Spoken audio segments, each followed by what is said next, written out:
Olá pessoal, seja bem-vindo a mais um vídeo no canal. Fico muito feliz de vocês acompanharem os vídeos, estarem presentes no meu canal, sempre com o intuito de qualificar o debate, sempre com o intuito de mostrar a realidade dos fatos e debater um pouco sobre a política histórica que cerca a nossa sociedade, o nosso Brasil, o nosso mundo. Hoje eu vim conversar com vocês, fazer apenas umas reflexões em relação, a gente sabe, ao tom turbulento está a nossa política, as tão crises que ocorrem. Graças a Deus a gente está indo, num país, está andando em vacinação, e a gente sabe o quão a Covid tirou a vida de milhares e milhares de pessoas no nosso país. Mas a gente vê um governo totalmente desmoralizado, um governo se desmoronando, e a gente vê o que me deixa mais triste, eu acho que deixa muitos brasileiros tristes, é a forma com que o exército ele está à mercê desse governo. Eu não digo generalizando todo o exército, mas as pessoas que estão lá no governo federal, que participam num governo tão sujo como o governo atual que o Brasil vive. E a gente sabe muito bem que o exército é uma instituição permanente de Estado. Ou seja, isso eu vou voltar à tona a falar com vocês.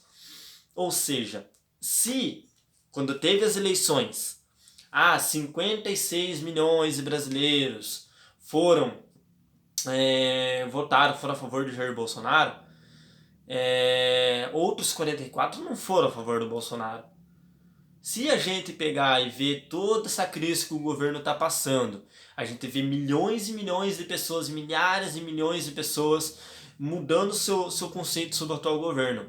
A gente vê nas pesquisas um governo totalmente caindo, nas pesquisas totalmente desmoralizado. A gente vê essas pessoas, esses milhares que estão no governo do exército, defendendo uma bandeira política, defendendo um tipo de governo, um partido, sabendo que o dever deles é defender a sociedade e não o governo, porque é permanente de Estado. Quem paga os salários, quem paga as contas são nossos impostos, somos nós, cidadãos civis.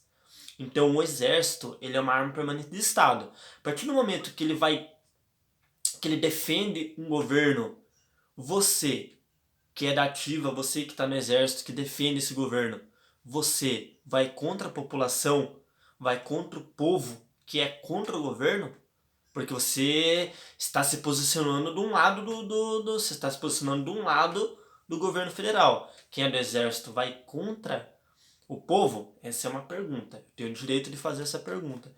Então é uma reflexão que é muito complicada de fazer pelo que está acontecendo no governo federal. Todas essas pessoas, esses militares que defendem o atual governo. E a gente sabe que a história do exército é sempre defendendo o povo, sempre defendendo os interesses do país. E eu sou muito fã do exército, sou muito fã da aeronáutica, da marinha, do próprio exército.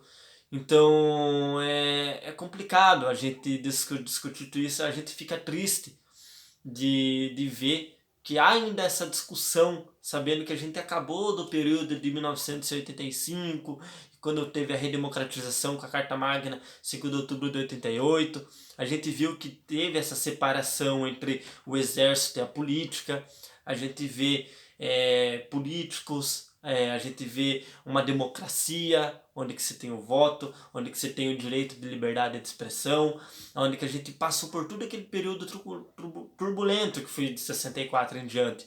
Então a gente fica triste porque a gente não quer que isso, ou a gente não quer que volta as Forças Armadas com a política, porque isso prejudica muito, muito a democracia de um país, porque o exército é permanente, é uma instituição permanente de Estado, não à mercê de um governo. Então é muito, muito triste. Vamos sim lutar contra qualquer tipo de autoritarismo, qualquer tipo de fala mais audaciosa contra o povo. Tem frases que falam quando as pessoas têm medo de um governo, é tirania. Quando o governo teme a sociedade, o povo, isso é liberdade. E na questão disso, quando a gente fala de liberdade, quando a gente se fala do governo temer um povo, A gente se fala de um governo, saber que o povo é forte, que o povo é democrático, que o povo vai às ruas e que o povo ele é contra qualquer tipo de corrupção, qualquer tipo de ato que vai contra a sociedade, o povo, a nação brasileira.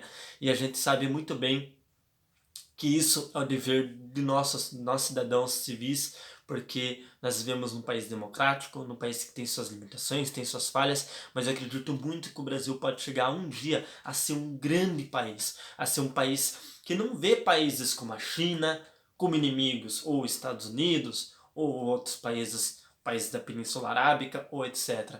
A gente tem que pensar nos nossos interesses. Se, mas a China é comunista, a China ela tem os problemas dela, a China que se resolva. Isso é um problema ou um modo que eles carregam entre eles.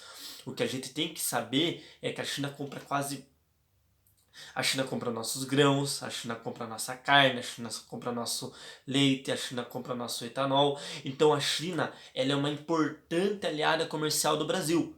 Ela é uma importante aliada. A partir do momento que você vá contra um país apenas por divergir de ideologias ideológicas de outro país, isso prejudica muito a economia do Brasil.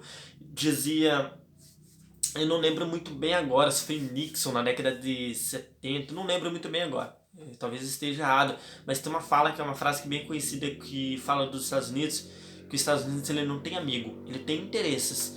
É exatamente o que o Brasil tem que ter. O Brasil tem que ter interesses, porque sempre, óbvio, pensando em alianças, mas sempre acima de tudo pensando no povo, não pensando em se ficar subserviente de um país e criticar o outro apenas por alas ideológicas. Isso é cometer o suicídio econômico de uma nação.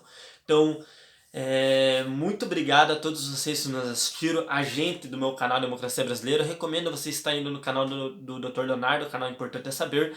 A gente sempre preza pela democracia, pela liberdade, a gente sempre preza em olhar sem extremismos, olhando para os dois lados, tentando absorver a qualidade dos dois lados, sempre com o intuito de ir em frente, pensando na causa social, pensando na sociedade, nas pessoas que mais precisam de um governo, de um Estado que auxilie da forma correta, sem inflacionar, sem, sabe, superfaturar, sem roubar da população, ajudar, mas sem roubar. A gente sabe que é uma sociedade que ela precisa de um governo que pense com carinho na população, e a gente não tem atualmente nesse governo. É um governo que não está nem aí para a população brasileira, e a gente sempre tem que ter essa visão. É uma visão de social-democracia, uma visão de pensar no país como um país, um coletivo. Pensar na forma que haja uma economia forte, mas ao mesmo tempo que haja um amparo social nunca visto na história do país. Então, a gente sabe que o país tem qualidades, a gente sabe que o Brasil tem chance sim de se tornar um dos maiores países, como era da década de 40, 50 até a década de 80, como o Brasil era um dos países mais emergentes no continente, na esfera ocidental, no mundo. Então, muito obrigado a todos vocês que se inscreveram. Deixe seu like, compartilhe, use das páginas nos comentários, que isso vai me ajudar muito nesse canal. E juntos por um país mais justo, um país democrático, sem polarização extremista, sem pessoas que apenas pensam em seus interesses e sem essa política, uma política do toma lá da cá que hoje temos no país, que sempre quem paga é o povo. Muito obrigado e até o próximo vídeo.